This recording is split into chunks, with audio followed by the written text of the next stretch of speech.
All right. Welcome back, my regular viewers, listeners, and watchers. And of course, if you happen to be here for the very first time, welcome. Before I go any further, my name is Rahul George, India's premier iHypnosis life healer coach and your personal guide. And of course, for those of you who've been following along, you know that now you are tuned into the iHypnosis life coaching journeys. This is, of course, the curated um, pod that we literally reach out to people who are doing some truly amazing work, people who are healers and coaches, and we bring them and their stories to you so that this may be inspiring to you on your journey, especially as a healer, especially as a coach. And so, as we are now getting deeper and deeper into season two, a big warm welcome, of course, to my special guest today, Urbi. This is, of course, your cue. You can turn on your camera, and it's good to have you here. So, first things first, welcome. Thank you, Rahul. A very good evening. Thanks a lot Nice. for having me here. So, just a little bit of context. I think we've met all of maybe twice, once in very briefly in person. We met at somebody who's, played a role in both our lives. We met at one of Kartika's live events.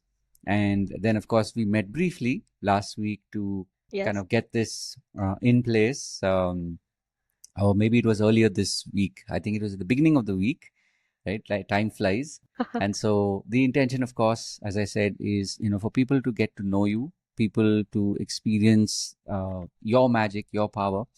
And of course, for people who are, aligned to what you're doing, to be able to follow along on all your social media channels. And of course, whenever you're creating programs, they're able to also benefit from that.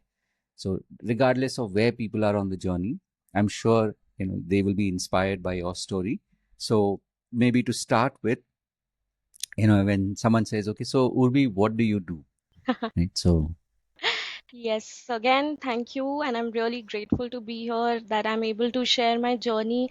And I just hope, not hope, but, as I said, that setting an intention that whatever my journey has been, it should touch, even if it is touching one life today, my job is done. So thank you again. Like, really, thank you. So, I am basically a spiritual noetic healing and life transformation coach, mentor, and I have been on this transformation journey for myself for the past 7 years. And I started doing this full on as a work, as a soulpreneur, as I would say, from 2022. So, I really wanted to do something that would align with my soul's purpose, something that was my inner calling, which was aligned with my values, something that I would love to do, something that would excite me, that would make me excited to get out of my bed mm, and, not feeling that drowsiness or depressed that, mm, oh, today again I didn't want that anymore in my life. And something that would mm, help me create wealth as well, because it's important, and something that mm, would impact the world in a very meaningful way. So I help people to mm, understand their deep subconscious hidden blocks, their patterns, mm, how to understand, identify, process, and not reject it, not run away or escape from it, mm, but accept it, cherish it, love it. mm, And that's how you heal and empower those parts of you mm, which needs your attention. And that's how you become whole. mm. So I help them tap Beautiful. into their own inner power that already exists, Mm, their inner mm, wisdom, the mm, life energy that all of us have, but somewhere we have forgotten. So I help them to mm, connect with their own power, their own life energy, or mana mm, energy, as we call it in Hawaiian concepts, to live the life mm. they're always meant to live with better clarity. So I Beautiful. teach, hi, thank you. So I teach these spiritual laws of universe as well as Mm, neuroscience to self-heal, regulate the nervous system, reprogram the subconscious, release the hidden blocks, subconscious or unconscious blocks, and mm, come out of their survival mode. So, from surviving to thriving. All those who are mm, watching this, if just briefly, I'll say survival mode means living in fear, mm, and it is called the 5F. Initially, it was just 3 Fs, now it has gone up to 5F: fight, flight, freeze, fawn, and flop. So maybe we'll discuss it as we yeah, yeah. proceed. So thank you Yes. for picking up on that because, to me, this is what is fascinating about people's stories, right?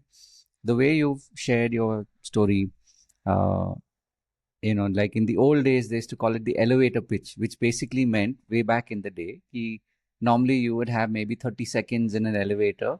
So when someone said, so what do you do? Right? You would basically have this 30-second, like within 30 seconds, can you say what you do? And can you say it in a way that that captures someone's attention, that talks about what you do, and gives somebody the idea that, oh wow, this is interesting, I want to know more, right? That was the olden days, what was called the elevator pitch. But what I love about the way you've shared it is, maybe this was a 2 minute 3 minute version, but the important thing is that you've talked about things that you have discovered over a period of time, and today when you talk about it, you're talking about it from experience, Hmm. right? So for me, what is fascinating, and that's why I get to do this pod, and it is called Coaching Journeys, because there are different points in your life where you started to gather these. It's like like your what is that? Your Hyderabad pearls, right? So where you start to put the pearls together, one pearl at a time, and you start to string them. What and I'd love for you to share with us is if you take us back in time, what was that journey where along the way you started to discover these different principles? Obviously, there were different influences that you had, like you talked about the Hawaiian principles. So these are things that would have come to you at different points on the journey, right? So can you take us Absolutely. back in time to before you had it, and then what led you on this path, and how you kind of picked up on these pieces and you started to construct it in a way that that is your truth today? Yes, absolutely. Thank you for asking that question because everything starts from there. Mm, So, like everyone else, I had a seemingly normal childhood. Uh, mm, Parents were supportive financially. I had a roof on my mm, head. mm, Everything was cool, and I was a good child, good student, mm, getting straight A's and gold medals. mm, A very good child, an obedient child. mm, Everybody would appreciate me. mm, But when I reflect back, I would call it a little rough, and it was full of mm, confusions, conflicts, and I was not even aware that something is wrong. There was this emptiness inside, and I had this conflicted relationship with my parents, who mm, I really love, and of course we love each other, but we were mm, always at this loggerhead, never mm. agreeing to one Right, point, constant right. clashes, difference of opinions, Mm, and it always disturbed me, but somehow I also normalized it. Like, if like, you mm, don't like things, but you just accept them, you settle down and you mm. say that yahi normal hai, like this is the normal thing, Correct. right? Yeah. And in that process I felt misunderstood, judged, unheard, suppressed. I just did not feel that I was allowed to embody my authentic self. I felt Mm, like something was wrong with me, and that victim mentality was always activated. I really felt unloved many times, and I'm the only child of my parents, so loneliness was always there. And I found my own world where I mm, would imagine a fantasy land from movies, or I had crushes, and I had just made this my escape zone mm, to run away from my real feelings. And obviously, because I was a child, I did not know how to process or regulate emotions. Nobody teaches us that, right? mm, And as I said, that was this good girl listening to everybody, following the norms, but inside I had this pent up anger, and this anger was eating me up somewhere. And that's how I grew up. And I again, I was functional per se, but emotionally somewhere I was very damaged.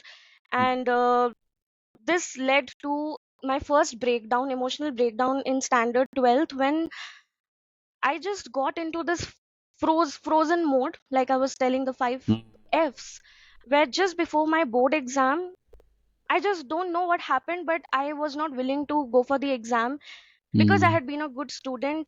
I suddenly started feeling the mm, pressure that, I must get 90% or I should just not appear for the exam. mm. I'd rather leave than appear and get less than 90. And Right. now that I reflect back, I just realized that it was not that one moment, but consistent, Mm, incremental pressure that I was putting on myself as I was identifying my worthiness with the achievement skills that I had attained, right? And that that fear, that panic attack, that anxiousness is just your body's way of saying that you are not feeling safe inside. But somehow, my parents supported me. I found a tutor and I moved on. I did give my exams and I did get 90, above 90 plus percent. Got good, like I got an admission to the best colleges, but somehow I couldn't process the pain, the fear, the emotions that I was feeling, and that got stored in my nervous system. That is something that I also teach because now I understand the importance of it, mm, and it stayed with me. That's how I started moving on in life. And I did get admission to uh, the best colleges, but I was mm, not allowed by my father. He was very strict, but protective about me. So again, mm, I just felt that, I'm not allowed.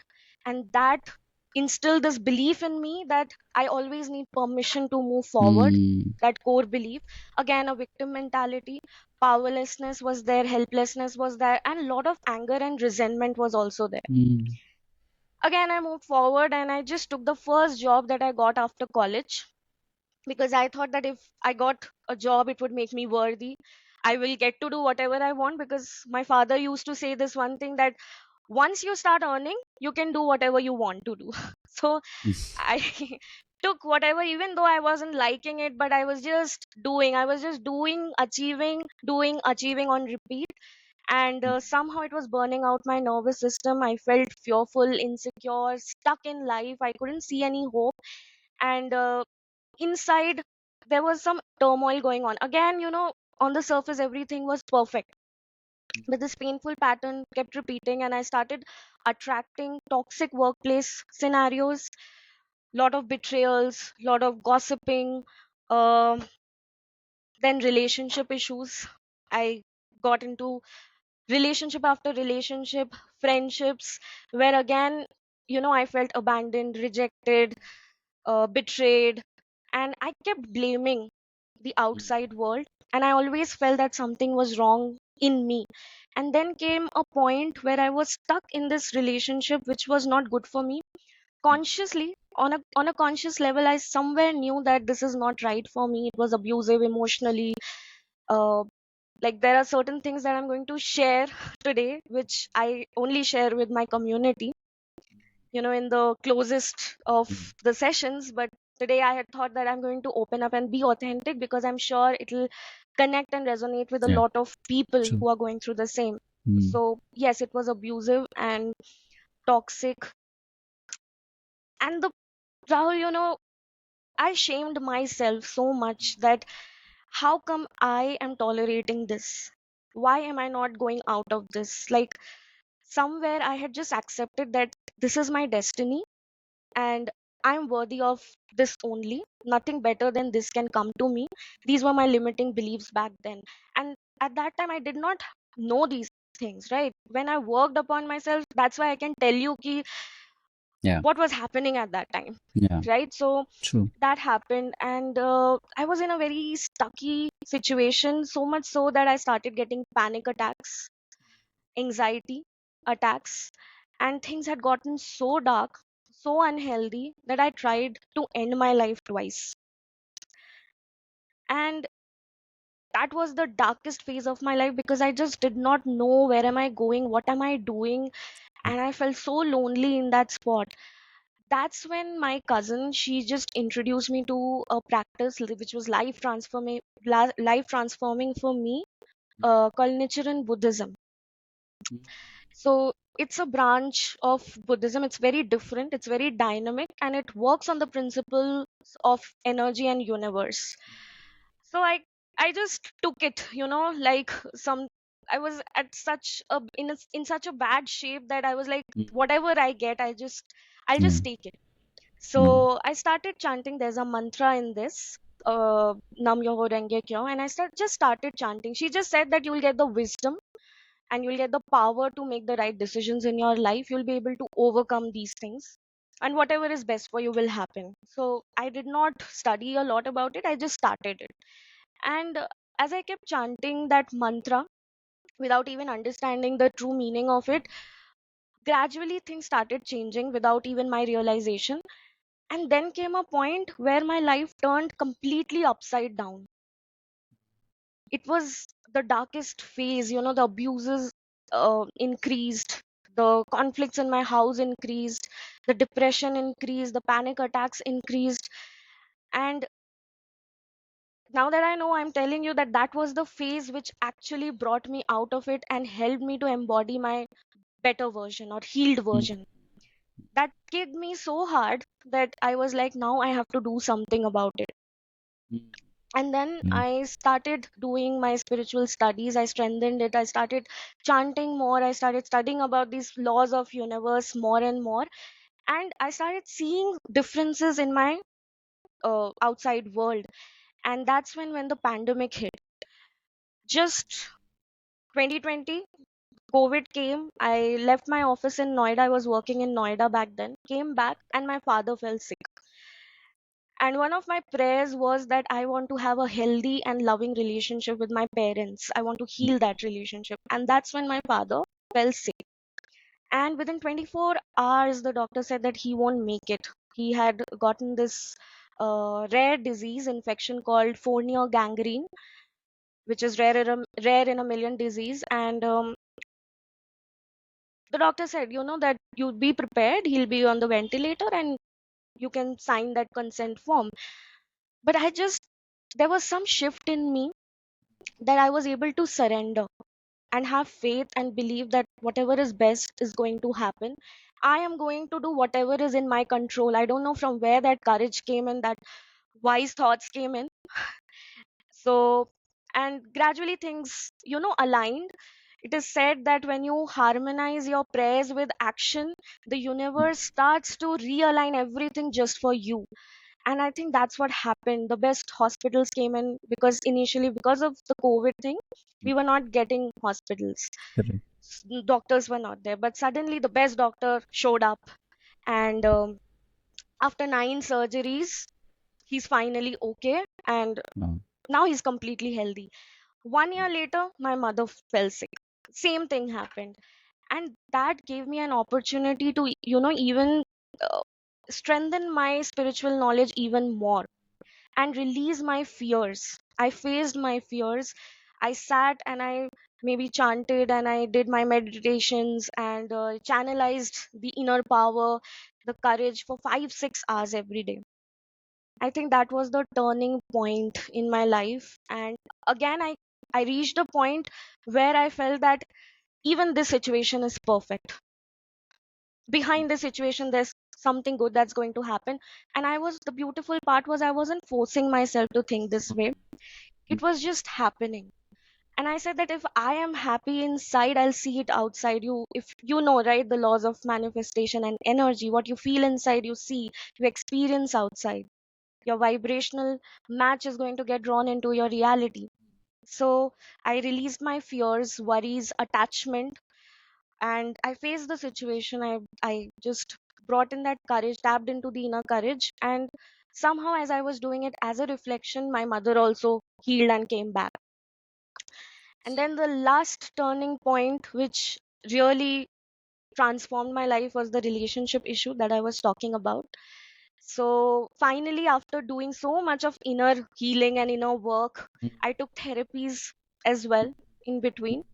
Initially, I was, uh, very scared, or you can say apprehensive, because of the Mm. stigma that was there outside.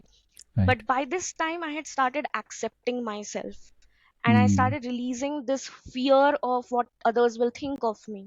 By this time, a lot of transformation had already happened. I was kind of like had the courage to accept myself without the shame or guilt or the seeking the validation of the Right. outside world. And that's when I started taking therapies. And while taking that, my therapist introduced me to the concept of inner child healing. I told her my relationship status, that this is what is happening, and I know that I need to get out of it, but I'm not able to. Something in me is stopping me, and I'm such a bad person. I was blaming myself when she said that. Actually, she didn't say anything about the relationship. She just asked me about my childhood, my background, and she started working with the inner child modality. And as I started learning my patterns, my trauma, my wounds of the past and healed it, there was this gentle yet very firm shift in me that I started seeing my own worthiness. I felt that I deserve better without bringing the other person down. I could let go of the pain, the attachment. It was basically a trauma bond when, one person attracts the other person because at a vibrational or psychological level, their trauma is a match.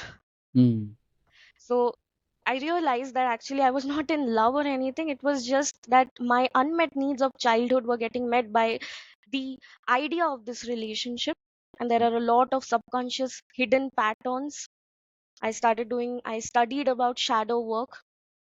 I studied about shadow projections, archetypes, how you attract relationships. And I realized that, okay, all our relationships is a reflection, firstly, of the relationship that I have with myself, and the relationship with self develops or models after the relationship that you've shared with your parents or you've seen your parents have with each other. Right. And that was the time when it was a bulb on for me. And as I did practice, I healed myself. It was so easy for me to walk away from the relationship. And it was a huge breakthrough for me, Rahul, because I was there in it for 3 years and I couldn't talk about it with anybody because, again, the shame, the blaming, right? And being from a conservative family. So I just uh, came out of that. And then I also, when I started feeling stuck in my job, I was able to leave that and start my own business because I was so aligned with my inner calling and soul. And then I saw so much of suffering and darkness in the outside world, especially after COVID. People were so stuck in their victim mentality that I wanted to spread the truth to everyone. I wanted to tell them that if I can come out of that suicidal space, if I can come out of a job that I was not enjoying, if I can heal the relationship with my parents, come out of a toxic, abusive relationship, and I can't even mention so many miracles started happening. Actually, miracles, magic miracles are actually the evidence or proof of the inner transformation that you go through. Right. So I wanted to teach these things to the people, help them, handhold them, guide them. Because to be honest, after practicing Nichiren Buddhism, there was nobody to hold my hand at that time. And you must be knowing when you are going through that transformation, there comes a phase where you are attached to your old identity or old programming and you're about to enter into your new version, new programming, and you are lost in that phase. Yeah. Like Dr. Joe Yeah. Dispenza says, river of change. You are scared of the unknown because you've never experienced abundance or unconditional love. You've never seen freedom. You've never experienced internal freedom of making your own Yeah. choices, right? So in that phase, a lot of conflicts happened. And as I said, that I was depressed and anxiety kicked in and I was suicidal in that phase. So I wanted people to know that it's not very hunky dory all the time, whether it's law of attraction Yeah. or manifestation. It's not like 3 hours mein hum sikha denge. It's not like that. Yeah. It is important that when you are going and digging the deep mud inside of your Mm. unconscious and subconscious mind, there should be somebody gently holding you, guiding you. So I created these programs for my academy, Prime the Mind Academy. So I started this mm, academy to do this, to help people walk through the most difficult situations in their lives. And yeah, and the mission of my academy is to touch 20 million lives and awaken people, especially women, because mm, obviously I can understand the trauma of women better. But I mm, really love it when, men also join my programs, although very small percentage of my students are men. mm, But still, I feel good that even men are opening up to healing, transforming inner work, mm, because it does make a lot of difference. mm. Wow. Wow, that's beautiful. And thank you for trusting your own inner guide as you shared today. And I'm sure people who have heard your story will be not only inspired but also be reminded that when we meet people today, we think, and when they talk about this is what I do, and there's a fluency with which they speak, it seems simple enough. It seems like, okay, they, yeah, they've kind of figured it out, little realizing that there's an entire story, there's an entire saga behind how you got here. And Absolutely. that's always been my intention, that when people hear someone's story, they hear your story, they understand that it took a lot to get here. But then again, as I like to say, it's like picture to abhi baki hai, right? It's like Yeah, yeah. now, as set forth to do things in the through this year and going forward as well, people will also get to know what you do, how you do it, and of course, as I said, for people who align to your way of doing things, they can always reach out to you, and of course your details will be shared on the various platforms that we are um, not only doing the live cast, but even later on, definitely on YouTube, people will be able to find you and reach out to you, and in whatever way that they align to, right? So so you've definitely had a really powerful journey. You've been through different phases, and this is something I've noticed, almost like a pattern that I mean, it's something I believed even way back in 2020, when I noticed that, unlike before, when we talk about personal change, personal development, it was happening in little pockets all over the world. But in 2020, there was this unification, if you want to call it that, where Correct. everybody at the same time was going through something, right?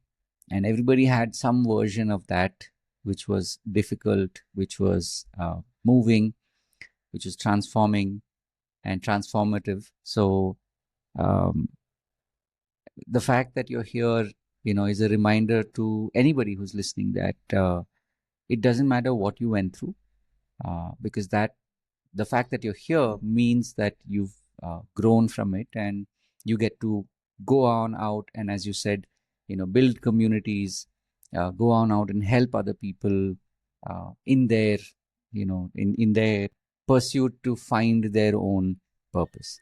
So maybe we'll start there now. So if I were to say, okay, can you tell us a little bit more in detail, like what is it that you do today? Like what happens in the community? Like when Yeah, you work with somebody, whether it's one on one or even in a group, yeah. typically what happens in a typical session, or in a program? What do you usually do? Yeah, Rahul. So take I take group sessions. So there's a community, and I have different programs and three levels to that Hmm. one program. Hmm. So Hmm. the level one is for everybody to get used to the idea of these Hmm. laws or what is Hmm. manifestation, because it's very new for people, Hmm. right? So I just help them to open up. And I know Hmm. that the resistance is so high when you introduce these new ideas into their Hmm. heads, because so many Hmm. years they've been conditioned to think in a Correct. different way, right? Hmm. So the first level is for 30 days, and they Hmm. come and they can connect with me. It is Hmm. focused on uh, mm, guided meditations, basic concepts, like the Hawaiian healing concept of the seven Huna principles, that always is the Mm. core of my programs. Even if I go in advanced level, these are the core basic concepts which I keep repeating and using. Mm. Mm. Ho'oponopono is there, aura cleansing, balancing your chakras, the Mm. auric field that all of us carry, the spiritual, mental, emotional, Mm. the etheric, and the physical, subtle bodies, and Mm. the physical body. So, how to Mm. strengthen that electromagnetic field that all of us are carrying, and what is that electromagnetic field? So, like thoughts Mm. creates the electrical impulses, and our feelings and emotions are magnetic, Mm. and together they create our vibration of frequency, and whatever matches gets attracted or drawn into our environment, right? So if there is chaos inside, I'll attract chaos Mm. outside in my situation. So I help them balance that. Chakras, the seven chakra points, Mm. healing of each chakra point, the root, Mm. sacral, the solar plexus, heart, throat, third eye, and crown chakra. Then there Mm. is this Chinese medicine method of EFT tapping, Mm. emotional freedom tapping technique. So Mm. basically, it says you have the chakra points, which are energy points along your spinal cord, and they just distribute these nervous system like tributaries. Like this is the Mm. main river, and the EFT points, which are also called the meridian points, are tributaries, Mm. and they hold Mm. stuck emotions from your past Mm. experiences. So you may Right. forget the memories, but what you felt in that situation stays in your body. Mm. So these are the meridian points or the acupuncture points. So Mm. EFT tapping helps you to release the stuck emotions, the trauma Mm. stored in your body. Then somatic work, again working with the nervous system, the vagus nerve, the Mm. sympathetic and the parasympathetic nervous system, neurolinguistic programming. So you know that already. So Mm. NLP, shadow work, like going deep in your unconscious mind and Mm. bringing out the hidden patterns. Shadow work is basically, uh, it was brought in by Carl Jung, and he explained that there are certain traits in us which we have denied or rejected in our own selves subconsciously, because maybe we've experienced a lot of judgment and shaming around that, right? So we suppress it inside of our unconscious mind, the traits that we don't like, we reject it, we judge ourselves, and we've forgotten about it. And when somebody else shows that trait in our environment, it triggers us in the form of judgments, anger, resentment, irritation. So when you heal your shadow, you're able to release those trigger, and you need understand the root cause of your trigger, actually your anger Mm. Mm. or your irritation.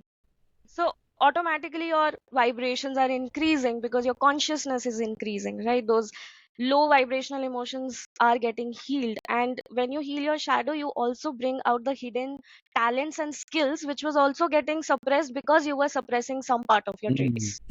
So you bring the diamond and the dark shadow together, and you integrate and you become whole. So it's not like we fix or we cut it out of ourselves, we understand it, and we stop allowing it to control or dictate our lives unconsciously in an automated way. It still stays there, but we are more accepting of it. Mm. So this all helps in the subconscious reprogramming. Then I help balance the masculine, feminine energies. These are all part of the shadow only. Then inner child healing, trauma, trigger release, where then comes a concept called the five soul wounds, which I think forms the basis of every emotional trauma and wound. If you start working through these five soul wounds, a lot of things will automatically start transforming. So these all create energetic blocks in our own lives that stops us from being who we want to be or achieving what we want to achieve. And then healing and cleansing the ancestral generational trauma, womb healing, and lot of other things are there. So the 30-day program starts in level 1. Level 2, I start introducing uh, more concepts, deeper concepts of quantum healing, like observer's effect, law of association, law of repetition, law of assumption, given by Neville Goddard, law of resonance, with the work of neuroscience, right? And guided meditations with hypnosis, NLP, somatic nervous system healings, that also helps to heal in a very gentle and safe way, natural way, right? Because if you directly start telling that you need to change this, people create a lot of resistance Yeah. inside. They True. sense that True. judgment, and already they are Mm. carrying so much of shame inside that they would not want to do it. So I weave NLP techniques with somatic nervous system healing, EFT, Ho'oponopono, invoking universal energies where the spirituality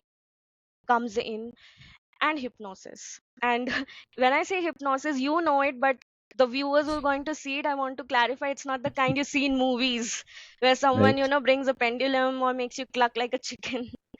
But it's a really gentle and safe Mm. way, natural way True. of working with the subconscious mind, where you can access a deeply relaxed, receptive state, and the subconscious transformation becomes very effortlessly. Mm. So I I conduct these meditations. They are very powerful. A lot of sound energy, sound frequency vibrations that triggers healing inside.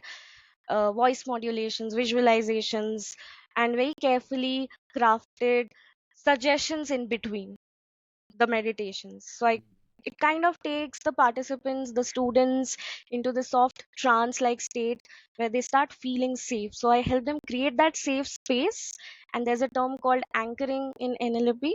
So I ask them to, you know, just gauge that feeling of safety by touching their index finger or their thumb, so that whenever they need to re-experience that safety, security, they Mm. can just press it and experience it. Because in healing, the first thing that we need to do is feel safe in our bodies. Mm. So True. grounding techniques, uh, connecting with Mother Earth, nature. So you might be seeing, right, it's a little bit of science, neuroscience, and little bit of Mm. spirituality. So Mm. this is in brief. Then second, I teach a lot of tools, and deep cleansing happens. So the river of change starts happening in this process. And we also have a concept called the DII process: destruction, uh, in installation, and integration process. So it's like a bell curve. So when you start working on these new ideas, start to rewire your mind or the subconscious, for the 18-22 days, everything seems very smooth. You are very excited about it. It's like the honeymoon effect, right? Mm. As you reach the 18 to 22 days, you just fall back, because your mind tries to protect you, and it tries to pull you back into the familiar conditioning, the old programming, because it's familiar, it feels safe. Even if it Right. is not safe for you, your mind will create that resistance, and it'll uh, put in a lot of false narrative in your head that why you shouldn't be doing it, it's not safe for you. And you will unconsciously attract a lot of situations. For example, you are sitting for a session and the guests will come, Mm. or you'll fall sick. So Mm. these things happen after the 18 to 22 days, which is called the destruction phase. Like your old programming is getting destroyed, Mm. but you have to give all in into this phase. And as you continue to do it till 66 days, the destruction is over. Now the installation of the new programming starts happening. And when you continue to do it till 254 days, it gets integrated. Now the new empowered way of thinking or responding to situations becomes very automatic to you. So 254 days on an average, the mind needs to develop the new programming or rewiring of the subconscious mind, like completely, so that it becomes effortless. Mm. So the second level is for 10 weeks. It is called quantum healing and manifestation. And I include a lot of rituals in it, called the rebirthing process, deep shadow work. Shadow work also includes self inquiry, shadow journal prompts. Like I ask questions to them, and they themselves start discovering what is the block, Mm. and uh, what kind of projection. Shadow projection again means that when something similar in your environment comes in that you have rejected in yourself, you start projecting your judgments and your opinion onto them, right? And I teach them how to manage their emotions. For example, uh, when we go through something very unpleasant, either we suppress it because we have not been taught how to healthily express, process, or regulate our emotions, right? So either we will suppress, for example, anger, we will suppress it, or repression happens. Repression is something that the subconscious does it without even letting you know, right? It's a habit that the Mm. subconscious will do. It will repress your emotions because there is so much guilt and shame around that emotion. Like, uh, for example, when you were a kid and you were crying, our parents told us, stop crying, right? Don't cry. So you developed a sense of shame around crying or feeling sad. So automatically the subconscious learns to repress it. But it manifests into uglier ways when you don't Mm. healthily process it. Or another way of managing or mismanaging your emotion is lashing out, displaced anger. When you do not tend to your feelings properly, you do not process your emotions, you get fixated in that memory, in deep subconscious mind. You stay there. That 6 year old or the 8 year old stays in that memory, in the mind. Fixation happens, and when it stays there for long enough, it turns into triggers, and when triggers stay long enough, it turns into anxiety. So I help people to unravel that. It's a layer by layer process. Ho'oponopono and EFT plays a major role in that. So the first half is about healing your emotions and feelings. Second, thought and belief. Our thoughts create our reality. In Huna principles, the first principle is EK, IKEEK, which says that the world is what you think of it. So our thoughts, our belief system manifests our experiences. Our perceptions create our reality, right? So that is the Huna principle. So I start helping them digging their limiting beliefs. There are some tools and techniques, again, from self inquiry or meditations, right? So they started unraveling their belief about normal aspects like men, women, world, success, failure, death, time, and then slowly we release it. So there is a tool that I have designed called the 5R steps. So recognize, reflect, release, reframe, and repeat. So this is how you can do it, and the limiting beliefs gets released, and then you replace it with something empowering. So daily exercises are done, worksheets are done to do this. And as we move forward, then there is a very powerful exercise called resentment and fear exercise, which says that sometimes when something bothers us, Mm. annoys us, irritates us, it can be a very small thing. There is definitely a deep fear inside which triggers that resentment. So I just divide all emotions under two labels called resentment and fear. Resentment covers all angry emotions like irritation, uh, the annoying feelings, discomfort, uncomfortable, not liking, dislike something. And fear covers all emotions like worries, nervousness, anxiousness. And then there is a way where we connect both. So there are certain steps, and resentment fear has to be like, I ask my students to do it Mm. for almost 14 days straight, morning and evening. So people Yeah. with a lot of complex trauma, PTSD or CPTSD, it really helps them to declutter their mind without putting a lot of logical explanation to it, right? So it helps them not to intellectualize their emotions but Mm. actually be in their body, feel it, and then release it. Emotional freedom technique like does wonders. So there are 9 points in our body. This is called the karate chop point.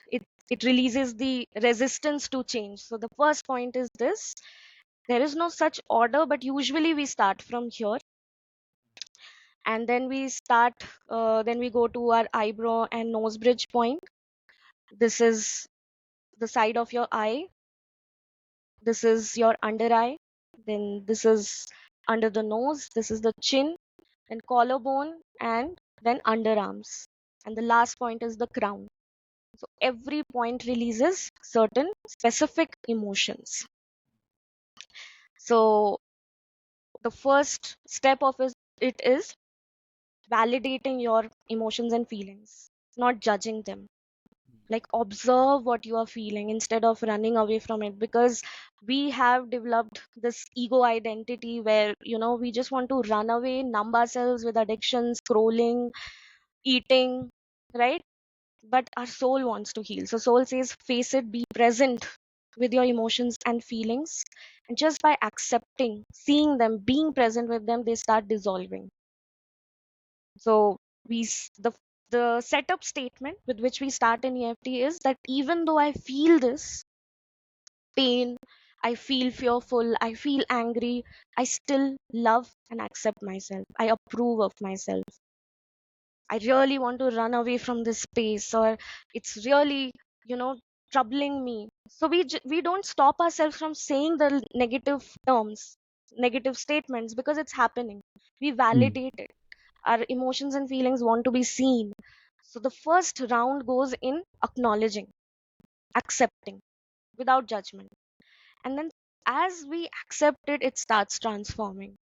So what I do is I integrate Ho'oponopono and EFT together. So I just say that whatever in me is creating this feeling, even though it's happening, I still love myself. I forgive myself.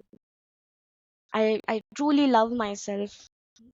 So I ask my students, say whatever is coming to you, just release it.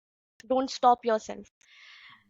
And then in the second, we release the remaining one part of it. Then third round, the remaining part.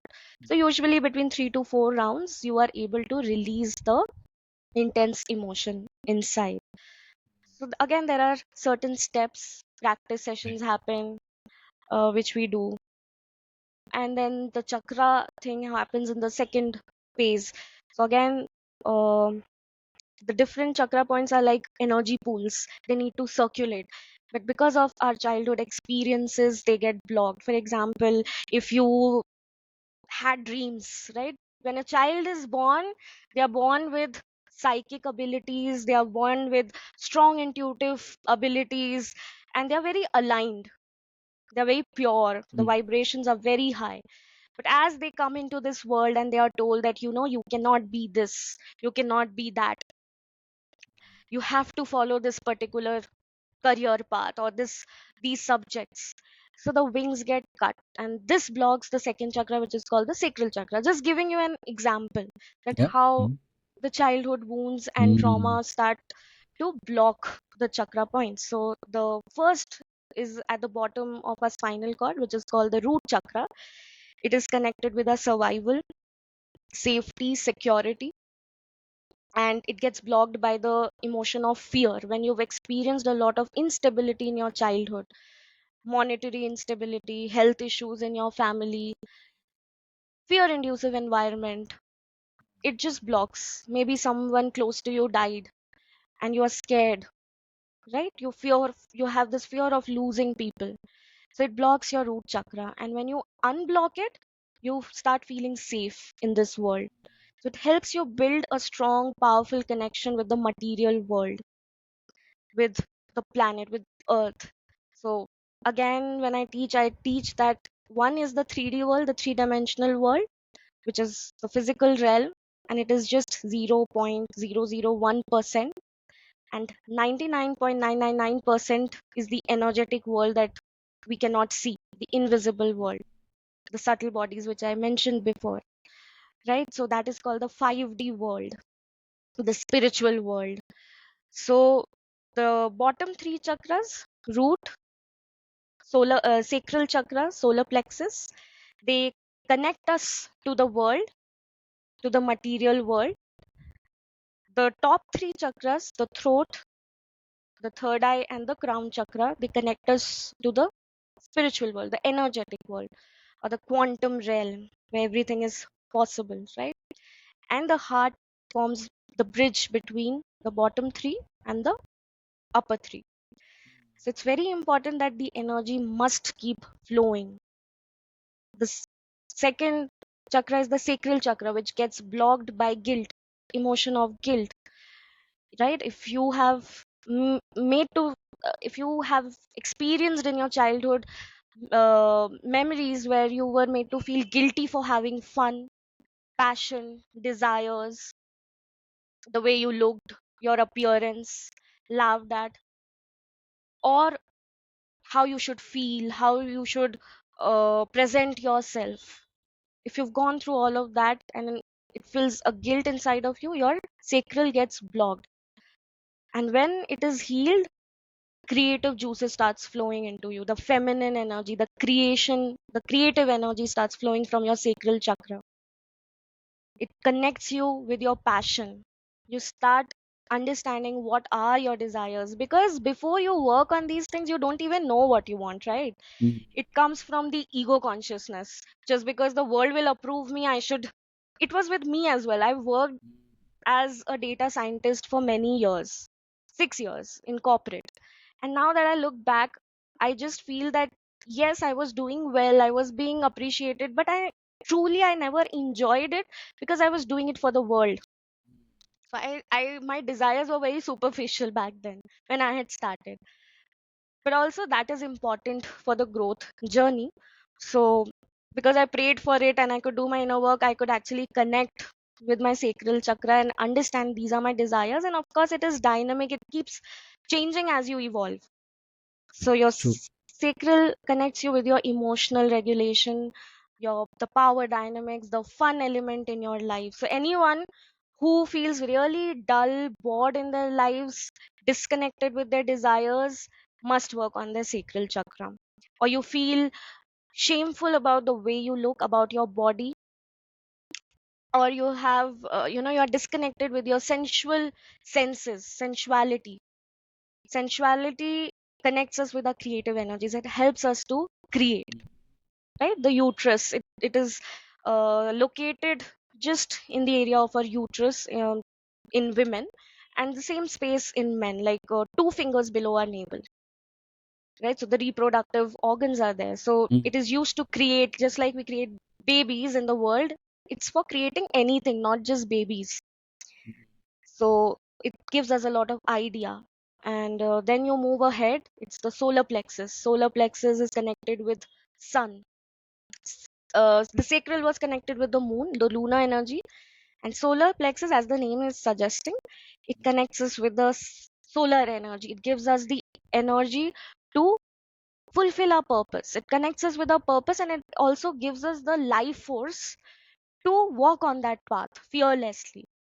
It helps us to increase our self esteem, our self worthiness, personal power. So, whenever we feel powerless, like what can I do in this situation? What am I supposed to do in this situation? It means that we are feeling powerless. Emotions of powerless are showing up. It means the solar plexus is blocked. Whenever we feel unworthy, undeserving, imposter syndrome, indecisive, I know that this is my desire, this is my purpose, but I'm not able to take action, procrastinating. It means the solar plexus is blocked. Mm. So the sacral gives you the ideas. It's very nurturing. You become receptive, you enjoy, you relax, you rest. And the solar plexus balances it by helping you take inspired action towards your purpose. So the root chakra, it is like I am here, I'm now, I'm safe. These are the main mantras. I'm protected, all my needs are met, my loved ones are protected and safe. So there are deep meditations for this, affirmations for every chakra, healing prayer for every chakra that I give.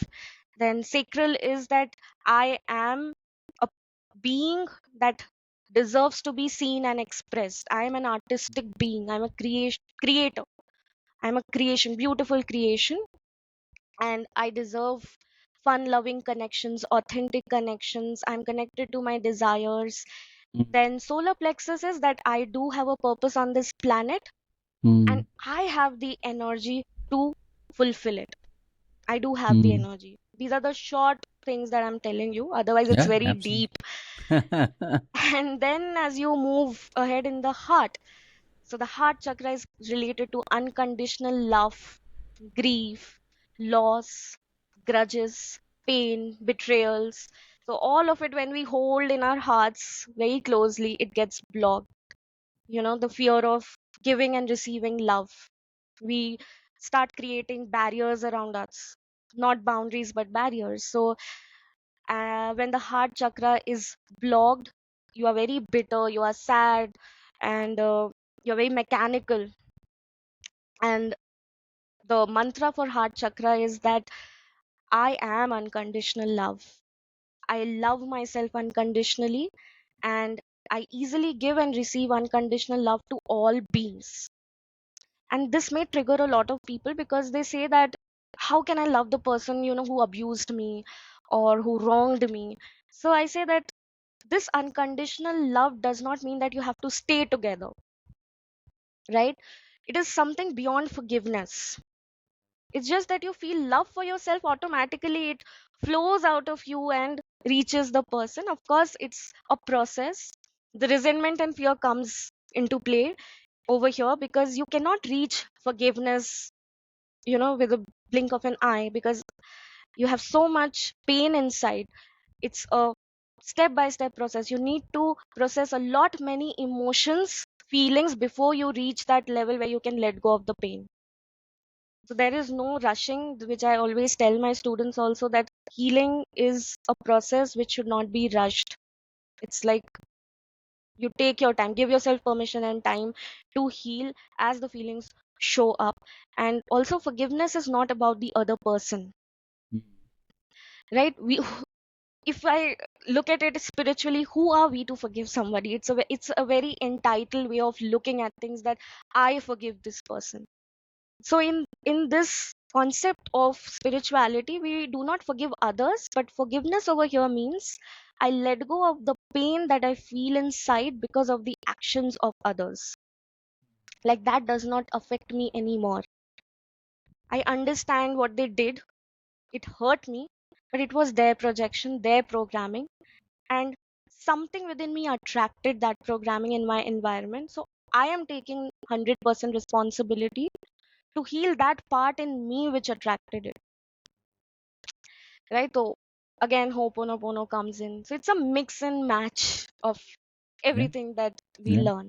And Mm. then heart chakra, from heart chakra we come to the throat chakra. In heart chakra we feel the love, we feel that we can give without any expectations, because we are so full of love inside. Our cup is full now. When the cup is empty, obviously it can't pour water to anybody. So if we fill ourselves with a lot of unconditional love, and when we are squeezed, only love flows out of us. And I do practice healing relationship with self, meditation, some affirmations, and a guided meditation called metta meditation. Mm. It was given by Thich Nhat Hanh, and he was a Vietnamese Buddhist monk. And he said that the love for anybody else can start when you start loving yourself. When you love yourself, you improve, and when you improve, as a reflection, the world improves. So it starts with saying certain statements like, may I be happy today, may I be safe today, may I be protected today. So may I, and something good and empowering about ourselves. Then we gradually move to a person who we love. It's easy for us to um, send loving energies to a person who we actually love, right? So to make the process easy, so we say, may this person be protected today, safe today, Mm. like happy today. And then we should move to a person towards who we are very neutral. We don't have any intense feeling, like maybe the house help or the watchman or our neighbors, and we just say that. And then comes the major part where somebody has actually wronged you. Only if you're comfortable, you say that, may this person be happy, or the same things. And then lastly, for the world, may the world, may everyone in the world be happy today. So this creates a lot of loving energies, and love is a very, very powerful energy. It vibrates at the frequency of 528 hertz, and it has the power to transmute any unhealed emotion to healed emotion, any poison into the medicine, uh, any barrenness into beauty. Love is that energy. And I'm talking about universal unconditional love, not the filmy romantic love, right? And that love is felt in the throat chakra, where you're able to express your truth, your wisdom. It's easy for you to express your emotions, your thoughts, and the quality of your thoughts also start improving by this time, right? So you speak when you have to, you keep silent when you have to. And usually the throat chakra is blocked by, again, the childhood memories, when probably you tried to express yourself and you were criticized, you were judged, you were punished. And that's how you learned that 0 to 7 years of that child version of you, the inner child of you, blocked their, expression, their authentic voice at a physical level. And from 7 to 14 years of age, when you experience the same thing, you block your authentic voice at an emotional level. So you block yourself, right?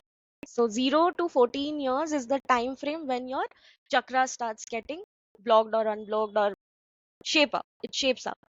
And based on your chakras, you appear in this world. The world, how you show up in the world depends on how well balanced is your chakra. Whatever is the condition and situation of your chakra, that shows up in the world. And then moving up, the third eye, it helps you to see beyond what's happening, the actual truth, not what your conscious eyes is showing you, right? So the mantra or the affirmation, small affirmation for the third eye is that I see clearly and the obstacles of my ego are falling away. I see the truth, the actual truth beyond what's happening. And it increases your intuitive power, it increases your wisdom. You start feeling the connection with your inner self, your higher self, your inner being. Automatically you start getting instincts, intuitive suggestions, nudges from the universe, and you won't even know from where is it coming. I didn't study or read this, but it just comes when your third eye is unblocked or activated. So you can just keep your eyes and press this point and visualize this indigo light spreading, and saying these things like I see clearly, I'm deepening my understanding, and the obstacles of my ego are falling. Third eye is usually blocked by illusions, limiting beliefs that we carry, labels, assumptions that we carry from our childhood. And the crown chakra, it connects you with the vast cosmos, the energy of the universe, the divine energy that is inside of us connects with the vast energy of the universe which flows through all of us, and we start downloading more information. And all of us are capable of doing it. That's the point. It's not that only special people are there who do clairvoyance or psychic abilities. All of us have the power to do it. It already is inside of us. It is just blocked by our wounds, our trauma, our limiting beliefs. So having said that, from chakra we move to the 5 blocks, which I teach, that these are the major 5 blocks which you know dysregulates your chakra points. So there are many exercises to activate your chakra, to find your identity chakra. That's a different concept. So you find your purpose, you find your desires, and when it is balanced, you just feel so aligned that everything becomes very easy and effortless on the outside. So this is the second level in brief. And then the third level goes deep into inner child healing, like advanced inner child healing, womb where when you were in your mother's womb, you start having traumatic experiences from there itself. And then as you grow, so the infant has a different kind of wound, the toddler has a different kind of wounds. Then as you grow up, adolescence, teenage, and then it starts dictating your life patterns unconsciously. So I help them identify them, release them, and replace it so that they can experience freedom, liberation, and can connect with their authentic selves. So these are the 3 levels. The third level is also of 10 weeks. And I intentionally keep it in the end because sometimes going back into your childhood, which was very painful, and your mind has actually disconnected it to protect you, it becomes very difficult for some people to handle the emotional turmoil. And the blockage that shows up in inner child healing is denial, that no, everything was good in my childhood, nothing happened. So I want to tell and share that for inner child wounds, you don't need a very big traumatic event only. It can be very small things that happens because a child is very sensitive. For the child psychology, it's like all or nothing. So if my father is busy on that phone and the child comes in and, you know, the baby starts talking to the father and they just say, I'm busy, I'll talk to you later. The child will not perceive it as, okay, my father is busy, I'll come back later. They will feel that they don't love me, so they hate me. Just because they didn't give me the attention, they hate me. And that starts becoming their self concept. I'm unlovable. So that how minute incidents can impact your self concept. And as we know that our self concept only manifests into what we attract or what we experience in the real world. Whatever we self concept is nothing but what we think and assume or believe about our own selves, right? That is exactly how people treat us. So our fathers teach us how we allow others to treat us, and our mothers teach us how we treat ourselves. Right. Because Yep. fathers are the example who fathers set the example of how they are setting boundaries, healthy or unhealthy boundaries, how they are allowing people to treat themselves. And in our society we know that our parents, sadly, did not have so much of information, so unknowingly they develop these weak boundaries, and that's what we have grown, we've watched growing up, and we picked up those patterns, imbibed them, and that's how we start allowing people to walk over us and having low self-esteem. And mothers mirror how we see ourselves, the worthiness, the love that we have for ourselves, the acceptance, how accepting was our mothers for themselves. So there are like 10 father behaviors and how they impact us as child, and then how and what coping mechanisms start developing when we grow up.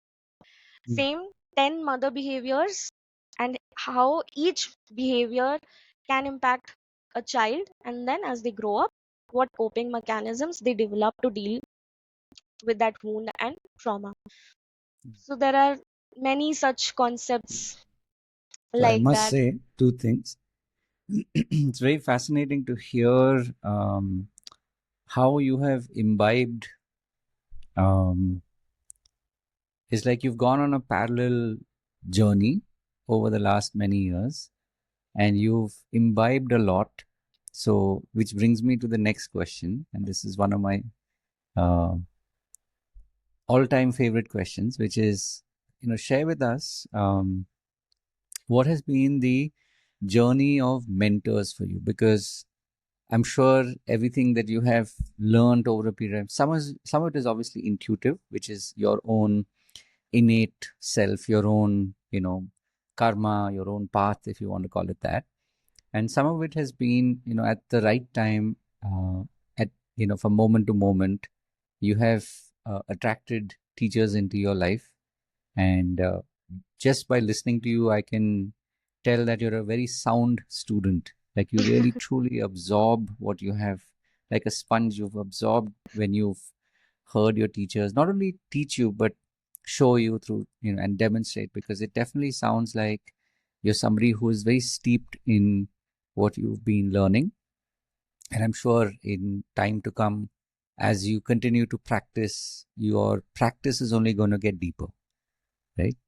I can tell that there's a very easy comfort in what you talk about and the way you talk about what you do.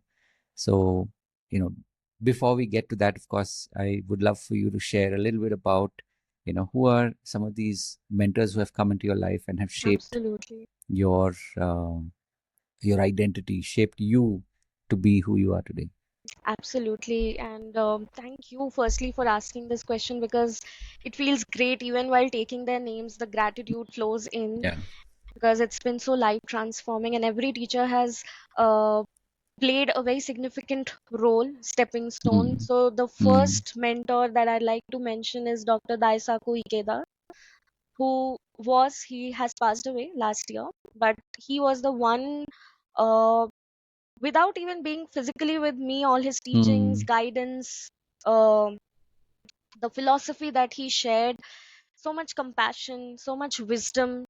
And as you know, right, the energy speaks first before the Mm. person walks in. So even without being in touch with that person, I could feel the energy of compassion flowing in. So Dr. Daisaku Ikeda, he taught me how to firstly believe in myself and how precious all of us are and how unique Mm. all of us are, and we have the power to create our own reality. Mm. We are 100% responsible for whatever is happening. Everything is a reflection, and as you expand your consciousness, your experiences start to change. So he Mm. was the first person who introduced this concept that just work inside, everything else on the outside will work. Also, the Mm. point of working from um, a point where you work for humanity. Like, I learned and I imbibed this that for me, religion means humanism.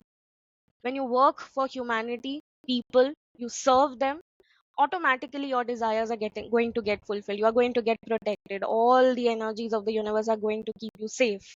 So serving people, mankind, whatever benefits you are experiencing, share with others, and do it with a lot of compassion. Of course, that's something that he kept focusing on. So I think because of him and this practice that I started with, and the all the challenges, all the impediments that I went through, it helped me to connect with people better, because now I can understand what that person must have gone through to be in that situation. Right, otherwise it's so easy to judge, like how can they be do this. I if I was like that, had I Mm. been in that situation, I would have never done that. But I've stopped saying that I will never do that, because we do not know, right? We are all human beings and we are all capable of making mistakes. So I learned to forgive myself, being kind to myself. And when, as I said, in shadow work, right, when we judge ourselves, that gets projected as judgment for another person. Similarly, when we forgive and we embrace ourselves, it's easier for us to Mm. accept others without, even if we disagree, Right. we can respect that, Mm. respect and dignity. Then Dr. Hyolen, who has brought in the modern Ho'oponopono concept. So again, he says the same thing, like everything that happens around us is the projection of our subconscious programming, and it's our job or our responsibility, and hence power. With great Mm. responsibility comes great power. So the power to clean and heal those blockages and experience easy, effortless, happy, joyful, blissful life. So Dr. Hyolen, I've learned so much from his readings, videos, Dr. Joe Vitale, and then lot of international mentors of inner child healing. One of the first mentors was Janelle Gorman. She was the one who made me realize that all our relationship patterns come from that unhealed, unmet needs of the little girl or the little boy inside. So there is nothing to feel shameful about it. And that was the first step towards inner child healing. So Janelle Gorman, Yats Pallet, Danny Morell, um, then Dr. Joe Dispenza, who talks about being supernatural, how you can heal yourself using the quantum physics concepts. So Dr. Joe Dispenza.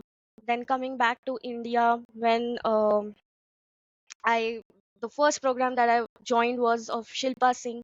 She was the first one who introduced the concept of coaching and how you can start your healing sessions. So she inspired me a lot. And then neurolinguistic programming, Dr. YSR. So he was the one from who I learned neurolinguistic programming. Then Pooja Puneet, life coaching. So many mentors, and Yeah, I think the list is endless, but right now I can, Yeah, think yeah. of them with who I Mm, have worked intensely.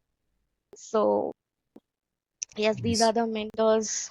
nice. Yeah, beautiful. So, couple of things, of course. I'm sure we could have a longer conversation, but this is just to sort of remind folks. Like I said, the podcast is made primarily for people who are healers, coaches, or as I like to call them, healer coaches, because there's a little bit of both in each, right? So you can't be a healer without a coach. You can't be a coach without being a healer. Somewhere along the way, there will be an overlap. Correct. So, as I said, these podcasts are designed are in service of people who are healer coaches on the journey, and it's designed to inspire them, right? So, by listening to you, I'm sure they have been inspired. They have, it was a mini masterclass in the chakras as well. So, I'm sure people would have taken notes as well. And two things, of course. One is to wish you all the best on Thank your you. journey, and may you continue to reach out to more and more people. May more and more people continue to reach out to you and find you through the most serendipitous ways. And as I said, this is also designed as one of those serendipitous ways where who knows where when these pods find them and inspire them to reach out to uh, whether they are healer coaches to be inspired by your story, or whether they are people who are looking for that that mentor, somebody who can help them wherever they may be on the journey. So this is my prayer that it reaches them and that it inspires them, and may you continue to be inspired by the work that you do, and may you continue to truly live your purpose. I can tell that you're very strongly connected, and yet with that ease. So may you continue on the journey, and yeah, I mean, thank you for taking the time Thank you. to Thank you show for up and having to me. share. Yeah, it's been a pleasure, and I'm sure this is not the end of it. It's just the beginning. It was an opportunity. As I said, this is sort of my secret but not secret conspiracy to find like-minded, amazing people out there, because otherwise today it's very hard to get this kind of time. I'm sure you've seen it even when we meet in seminars or workshops or conferences or whatever it is. It's always like snatches of conversation. We True. don't really typically you won't really get to have a longer conversation. So it was beautiful to hear your story and how you have really decided when you decided to turn things around, and you've really taken charge of it. I can feel that in every word that you speak. So I can only wish you the very best, and may more people be benefited by what you do. Thank you. Thank you, Rahul. Again, I would like to thank you. And what you're doing is amazing, because we do need a platform where we can connect with each other and know that who's doing what, and we can learn from each other. Mm. And it's such an authentic space, non-judgmental space. So it feels really good to be with like-minded people and exchange and share our own journeys, inspire Mm. each other. So what you're doing is absolutely amazing, and all the best. Thank you. And lots of abundance, joy, happiness to you and to everyone who's watching us. Yeah. Let it Yeah. reach and flow like Yeah. ripple effects. So thank you so much for having me. Thank And you I for the must say, space. for those of you who are watching this, the fact that you've reached this point means that you've definitely connected with Urbi and, her mission, her intent, and just her way of being. So the links are obviously there. You should be able to see it at, probably the bottom of your screen. So you can definitely reach out. There are many different ways to reach out. Maybe one last thing before we go. If there's a particular program that you have, I'm guessing the link will also be there. But at the time of this recording, is there maybe some one particular program that you'd like to tell people about in brief? Like, okay, this is what I have. I know you've talked about the levels, Yes. but if there's maybe one just as a shout out, if you can mention one which will help people kind of be guided back to what you're doing. Yes, so I will be starting with my webinars, which will again reintroduce these three levels. Hmm. Uh, Firstly, connecting with your soul, releasing your limiting beliefs, working through the five soul wounds, like I said, the five soul wounds being rejection, abandonment, humiliation, betrayal, and injustice. These are the basic core wounds that I work through. Hmm. And yeah, so there will be free webinars happening maybe in the second half after August. So tune in Nice. and see. Yeah, yeah, definitely. Right. And to those of you who are watching this, of course, just a reminder that you're special, which is why you've reached this point. And may you truly continue to go deeper, to grow deeper as well. And as I like to keep reminding you, to remember to live your purpose.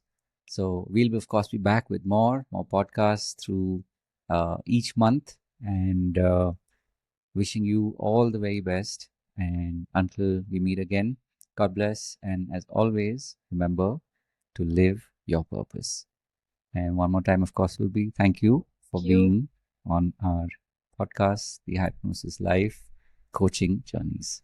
Thank you, Rahul. Awesome. Take So care. give me a moment while I just pause our feed.